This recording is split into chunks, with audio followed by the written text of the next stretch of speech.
as you brought up, we're looking at innovation in far quicker terms now. It's no longer 5-year tranches.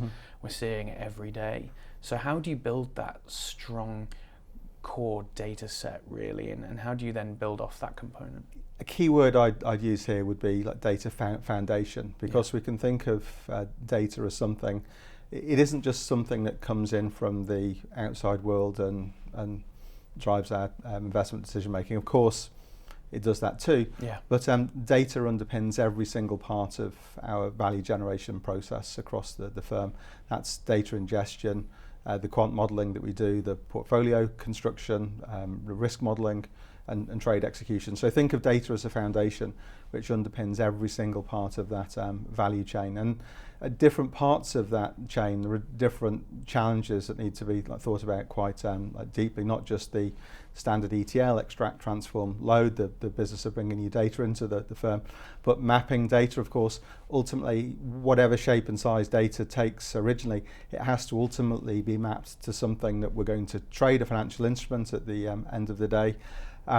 History is very important to us. Dealing with different types of data is super important to us. And whilst you might think that there's a vast amount of data in the outside world, and of course there's a vast amount of data that our internal processes generate. Actually, for being honest, more than the data that comes in from the outside world. So there's a myriad of different challenges that data foundation layer needs to be able to address across the whole firm. Yeah, getting access to that data is so critical in this industry. So how do you make sure that your traders, or at least portfolio managers, are able to have access to that data when they need it in a timely manner? Yeah, sure. There's, I guess, a couple of ways of looking at this. And from a pure technical perspective, we can say, yes, of course, we invest in lots of real-time, low latency feeds, etc. But I think the broader way of looking at this is somewhat more helpful, and what we intend to do, what we aim to do, is to have data into the hands of people who can make actionable decisions off the back of it, and look at making sure that we can optimise that end to end and consider what we need to do there.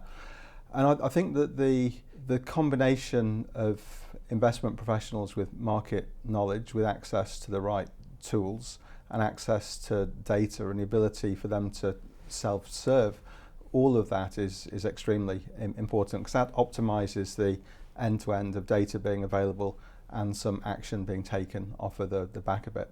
So in terms of providing those three pillars to support the end-to-end, first of all, we make sure that our investment professionals and traders are well trained.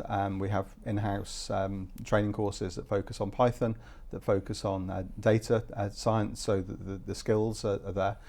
Secondly, we have a very powerful, rich technology platform that provides those professionals with the tools in a very easy to access fashion.